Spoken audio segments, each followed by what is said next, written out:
I never imagined my grandson would have a developmental disorder. He's like a broken toy, just useless. He's not good enough for our family." The moment my father blurted out those words, the atmosphere froze. It happened at my sister's funeral. She had been raising her son, who has a developmental disorder, as a single mother. But she passed away, leaving him behind. My parents were just talking nonsense. They were completely out of place, as if an invisible wall had been built around them, causing people to drift away. I didn't want my sister's son to hear what such people were saying. Thinking this, I covered his ears with my hands and glared at my parents. However, the two of them continued to talk about their selfish opinions without paying any attention to the surroundings. "Take care of him yourself. We have no intention of dealing with him." Yes, that's right. Being infertile and not having kids isn't so bad when you have him. That made me so angry. My head was about to explode. I was already planning on taking care of him. I couldn't entrust him to people who could only think in such a biased way. "Of course we'll take care of raising him. We will definitely raise him with love, and we will cut ties with you." As my husband and I said this strongly, my parents left with a sneer, unaware of what they would face. As time passed, my name is Julia. I'm 30 years old, a working housewife living with my kind-hearted husband Nick, who is 1 year older than me. We don't have children. We had talked about wanting children before we got married, but it didn't happen. After tests, it was revealed that I have a condition that makes it difficult for me to get pregnant.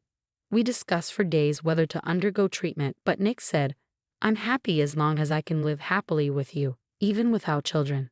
So I don't want you to worry too much." And my in-laws also said, "We just want you both to be happy. Yes, we will support whatever you two decide." I remember them saying kindly, which made me burst into tears. Until then, I had felt sorry for Nick and my in-laws. But hearing them, I thought, maybe I don't need to feel guilty since my family, Nick and my in-laws, said it's okay not to have children. That's fine. As I came to think that way, my worries lessened and I feel more at ease. However, the worry did not completely disappear. The reason lies with my parents. They are concerned about what others think and always brought up the topic of children every time we met.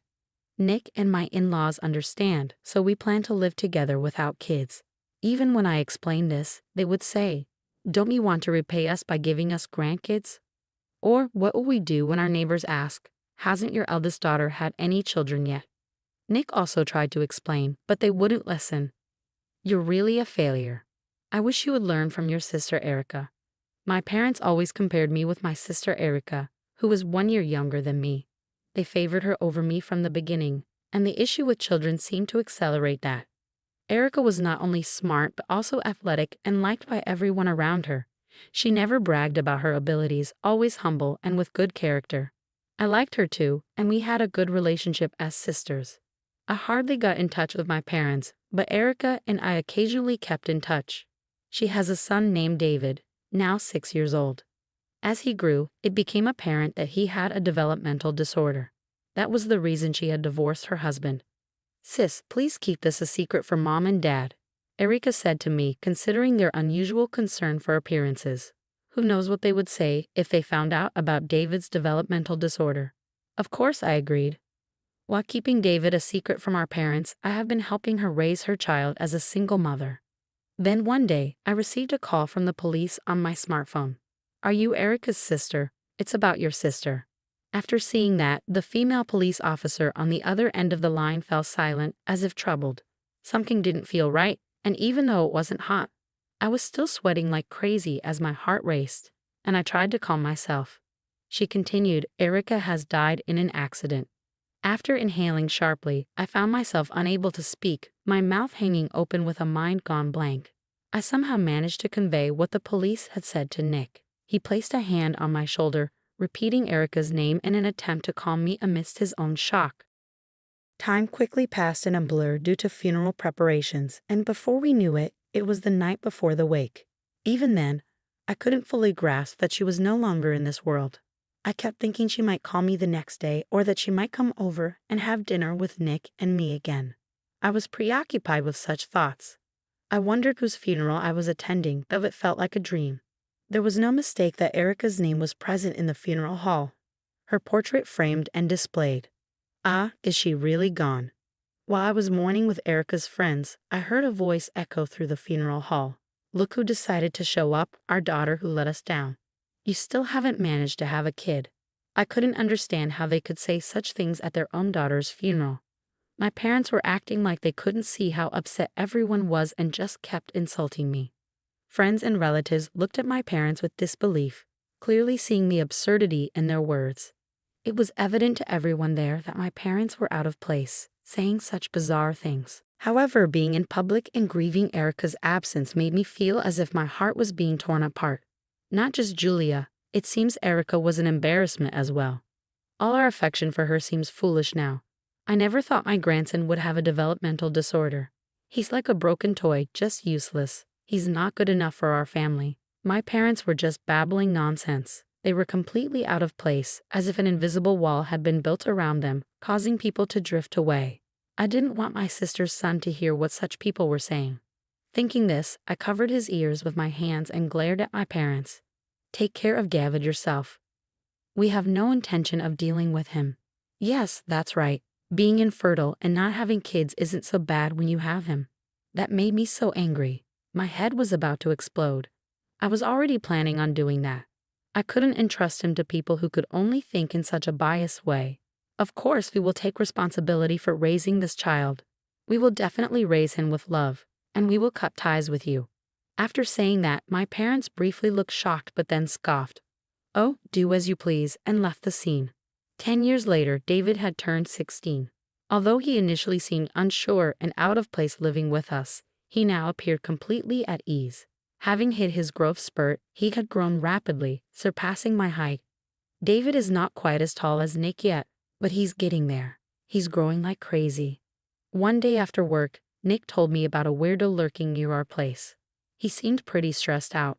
Nick described seeing a person wearing a deep hooded parka, unable to discern their gender or age, looking like they were searching for someone. If you go out, Julia, please be careful, Nick advised. Heeding the advice, I was cautious about my surroundings for a few days when going out. However, I didn't encounter the suspicious individual Nick had mentioned. Perhaps they were no longer in the area. Just when I had let my guard down, on my way home from shopping, that person appeared in front of my house. 2 individuals were sitting boldly. Could they be thieves? No, that would be too conspicuous. Wondering about their purpose, I was about to reach for my smartphone to possibly call the police when they shouted, "Julia, is that you? We've been looking for you." I nearly dropped my smartphone in surprise. I managed to pocket it and looked toward the duo who had called out. The hoods fell back, revealing without a doubt the faces of my parents. Having cut ties and not heard from them in 10 years, I never expected to see them again, especially coming to see me. Curiously, I looked at them, wondering what they wanted. When did you build a house without telling us? If you have that kind of money, you should give some to us. You're such an ungrateful daughter, can't you think of us? I was dumbfounded by what they said. Indeed, my parents have been ostracized by their friends, colleagues, and relatives due to their appalling behavior at Erica's funeral. That makes sense. They were pointing fingers instead of understanding, which made them seem like heartless jerks to everyone, especially at my father's company where his usual arrogance had already spread bad rumors. Nobody doubted the rumors because it was typical of him to do something unreasonable. As a result, he was naturally moved to a less significant department. Somehow he managed to work there for 10 years but had recently opted for early retirement and became unemployed. So you're saying you're short on money, but you should have received a severance package. My father looked down, shaking his head in frustration. He had quickly squandered his severance pay and savings. However, I was more resigned than surprised. He had always been prone to wasting money, buying unnecessary things, and letting them collect dust. Even when I lived at home, presumably he had spent all his money, forgetting about the future lack of income, and came to rely on me when he realized he had no money for living expenses. I reported a failure like you until you were an adult, so it's only natural for you to repay us for those expenses. Faced with my father's illogical arguments, I instinctively put my hand to my forehead and sighed.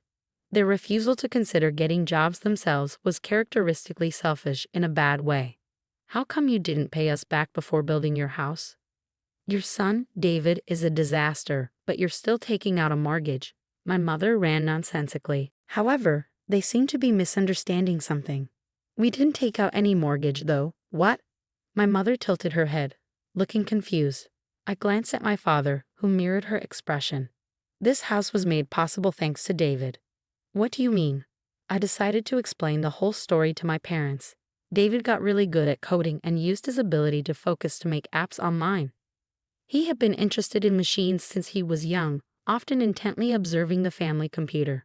Originally, I worked from home using a computer, and one day, seeing me, he expressed a desire to try it too. So I let him start with simple games. As he deepened his knowledge and got his own computer, he became even more engrossed. One of his apps became a hit, allowing us to lead a comfortable and happy life. Of course, not all the app's earnings were spent on buying the house. Most of it was saved. We plan to use it for David's education and living expenses so he can focus on what he loves. Well, if he's such an amazing kid, you should have said so earlier. Suddenly, my mother's attitude changed drastically, and she began to speak in a sweet voice. She put on a forced smile, with her lips trembling slightly, while my father made exaggerated hand gestures. A failure like you can't possibly nurture David's talent. We'll take him in. Had they forgotten what they said at Erica's funeral? Seeing their sickening behavior was unbearable. What are you talking about? You were saying horrible things before. My parents closed in on me step by step as I retreated. With no passers-by around, there was no one to call for help. Just as I was casting my gaze around, wondering what to do. What are you doing? Nick's cold voice resonated. Before I knew it, he was standing beside me, effectively putting an arm around my shoulder. Shut up, let us see David. That won't be possible, please go home. His resolute demeanor momentarily intimidated my parents, but they quickly regained their composure, glaring sharply and demanding to be let into the house. Stop if you plan to stay here any longer, I'm calling the police. With that, my parents reluctantly left. However, I couldn't shake the feeling that they wouldn't give up so easily. My predictions soon proved accurate as they reappeared several days later, dressed in the same suspicious parkas, making me rub my eyes in déjà vu. This time. However, there was a particular reason why we had planned to meet them, so their arrival was actually convenient. Let us in, we want to see David, they demanded over the intercom. Seemingly taken aback when I promptly let them in, looking somewhat bewildered, they walked into our home as if it were their own, inspecting everything from the television in the living room to the vase, Nick's collection of mangas, and the shelf filled with David's programming books. They touched everything without permission, displaying an irritating sense of entitlement. I've made some coffee for you, please take a seat. It was only after I invited them to sit that they finally stopped their invasive inspection and settled down at the dining table. My parents sat side by side with me, David and Nick opposite at them. I was anxious they might try to pull David away if he sat at the end. You know why we're here today, right? It's about David, of course. We knew that's what they were here for. Nick and I stiffened our expressions. Since we accepted you to take in David despite your infertility, he should at least pay us a reward. If we hadn't said anything, someone with a terrible personality like yours wouldn't have thought to take him in, right? I wanted to retort that the one with a terrible personality was them. After all, weren't they the ones who had no intention of taking David in? I still remembered the harsh words they had spewed at the funeral. They had clearly stated they had no intention of caring for David. Nick, with his good memory, must remember it just as I do. Come on, David, why don't you live with us? We raised your mother, Erica, with so much love. My mother began to fervently describe how much love they had poured into Erica since she was a child. How they never got angry at her, bought her books, toys, clothes, and accessories, anything she wanted. How they celebrated her birthdays with grand parties at home. I remembered what my mother recounted, but also remembered how she would unfairly lash out at me as if I were to blame for something I hadn't done, and how I never received proper gifts from them. Erica seemed troubled by their favoritism too. When I was unjustly scolded in her place, she would cry and apologize, saying, "I'm sorry, sis, it's my fault." And on occasions like my birthday, she would secretly celebrate with me, gifting me cute hair accessories or cosmetics she bought with her allowance. Erica realized something was wrong with our parents' behavior and grew up normally and kind without being influenced by their mindset. Apparently, my parents mistook this as a result of their good parenting. See, just like I raised Erica to be such a gentle child, I'll raise you the same way. My parents poured their hopeful gaze into David. However, he made a puzzled face and said to me and Nick, "Who are these people?" It had been 10 years since he last saw them, and perhaps due to their lack of money, their appearances had drastically aged and became unkempt, making it understandable that he didn't recognize them. Shocked by being forgotten, my parents were speechless, their mouths opening and closing without words. Frozen, leaning forward at the table, Nick handed them something. My father, noticing it first, slowly turned his gaze and opened the envelope to pull out its contents. "What? How did you get this?" My mother, prompted by my father's surprised voice, looked over, and they both saw documents proving their gambling debts. Nick had suspected their identities as the suspicious individuals from the beginning and had hired a detective agency to investigate. "We cannot hand over David to you, not just because of your financial instability due to deaths, but also because you're not trustworthy as individuals." Nick's tone was stern, a rarity when he speaks to his elders, conveying his anger. "Besides, we've already cut ties, right? So we owe you nothing." Nick nodded firmly in agreement. "Stay away from our precious son, David." Intimidated by his assertiveness, my parents collapsed from their chairs with a clatter. They didn't seem to hurt themselves badly, but struggled to stand up due to their weakness. "Damn it, why are you all so ungrateful?" With those parting words, they finally left. Nick and I watched them leave and then hugged David tightly, relieved. Later, we heard the parents had to sell their house to pay off their debts. "Please let us stay for a while. We have nowhere to go." They had asked relatives and acquaintances, but no one would take them in. Their behavior at the funeral had spread, and no one wanted to invite such unreasonable people into their homes for fear of what they might do. That's what they deserved. They came to us, but we firmly refused. "We prefer if you didn't involve us any further. As I've said before, we've cut ties with you. It was your decision to accept this, so we're under no obligation to provide you with money or a place to live." With that, they left with a look of despair and have not returned since. We told them we'd call the cops if they came back, and that seemed to scare them off. Without a place to stay, they began living almost like homeless people, unable to secure a job due to their age and surviving day to day on short-term jobs. There was this middle-aged couple scanning job listings at the grocery store, but I left before I could figure out if they were my parents. They couldn't afford their phone bills anymore and had to cancel their smartphones. I changed my number just in case, ensuring they can't contact us anymore. We no longer have to fear the doorbell or phone ringing. The three of us now live in peace. I continue my work from home, and David is next to me, working on his computer, developing new apps. He always happily shares his progress with me and Nick. I wonder if he'll tell us about his next app completion.